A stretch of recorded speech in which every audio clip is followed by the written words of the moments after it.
Let's turn chaos into clarity. Let's talk about how to transform conflict into big opportunities for you. So let me tell you a quick story. A few years ago, I was managing a team where two rockstar employees, let's call them Jack and Priya, they were constantly butting heads like you wouldn't believe.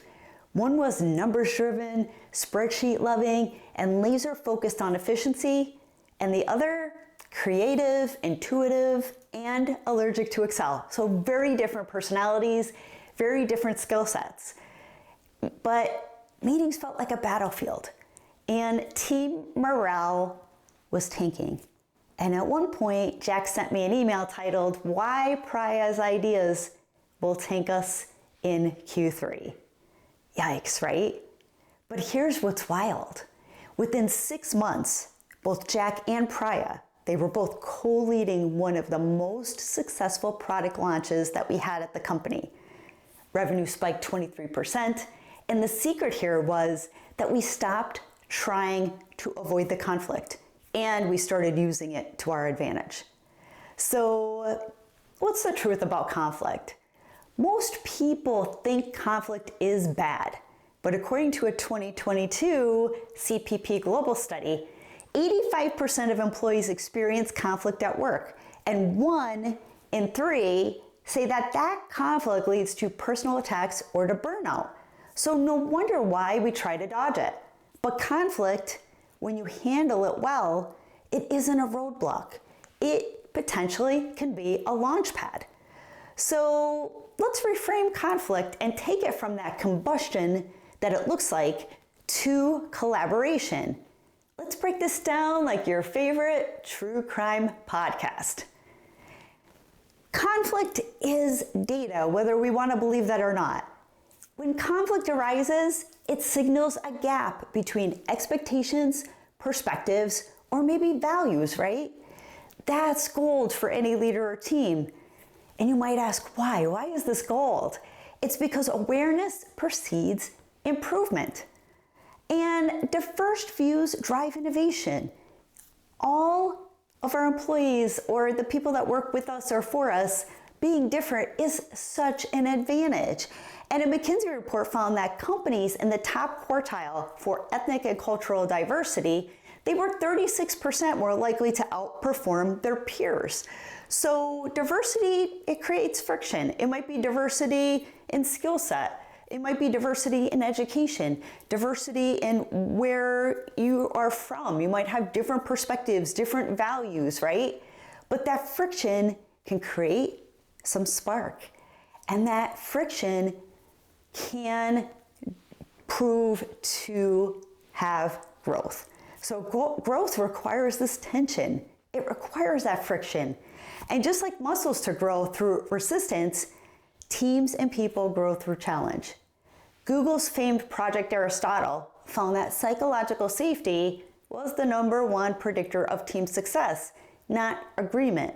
So when you create an environment where your team or your family or your kids, they feel like they can express themselves, come up with ideas without being shot down all the time or judged, it gives a real advantage to what's going on in the team and how do we utilize everybody's skill sets to grow and be more dynamic. So how do you actually transform conflict into opportunity? So here's a 3D framework I use with leaders and with teams, and I've found them to work extremely well. So the first tip is diagnose, don't dismiss. So instead of brushing it off or escalating things, get curious. Ask, what values are being threatened? What's the unmet need behind this reaction? Or maybe there's something going on that has nothing to do with anything at work. Maybe it's something personal going on with this person, right? Conflict usually isn't about what it seems. It doesn't, sometimes you look at it and you think, wow, these people, they just don't like each other. And most of the time it has nothing to do with that. It's really about what's going on Slack, tone, the tone that comes across a Slack message or Teams message or an email. It's about feeling unseen, unheard, or undervalued. Second tip is Disarm with empathy. So in emotional charged situations, facts come second. Start with saying things like, help me understand where you are coming from. Or what's the most important thing to you in this situation? So studies show that active listening reduces tension by 40% in high conflict situations. And that's according to Harvard Program of Negotiation. So that's better than most conflict resolution workshops of knowing that listening, making it look like you're listening, being empathetic can win by 40%. And it's not all about winning, it's about how do we collaborate, how do we all align. Third tip here is let's design a shared win here. So I know that sounds really tough, but once both sides feel heard, co-create a path forward. So think not compromise where both lose a little, but creative collaboration where both win more than they thought was ever possible. So that's exactly what happened with Jack and Priya. Once they realized that their differences were complementary, not conflicting, they dove deep into the project. Jack ran operations, Priya led branding, and all of the magic happened. And I think you see that even with entrepreneurs that are maybe partners or co-founders, being too much alike is not a good thing. Having that balance of different skill set, even though sometimes you might not necessarily agree because of that, it provides you such an advantage.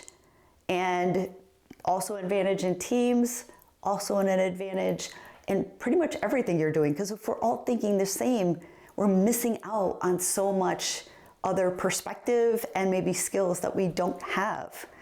And the bottom line here is this: conflict isn't the villain. It's mismanaged conflict. That's what becomes the problem. So handled well, conflict is feedback. It's actually fuel. It's the friction that sharpens the blade. And if you're leading a team, launching a business, or just trying to survive another family group chat, lean into the conflict. Ask what it's trying to teach you. So because this may be the biggest opportunity of your life. It's not conflict, it could be completely on the other side of it. So I hope this was valuable. If you thought the content was valuable or you enjoyed it, please share it. Please consider subscribing, and we will see you on the next video.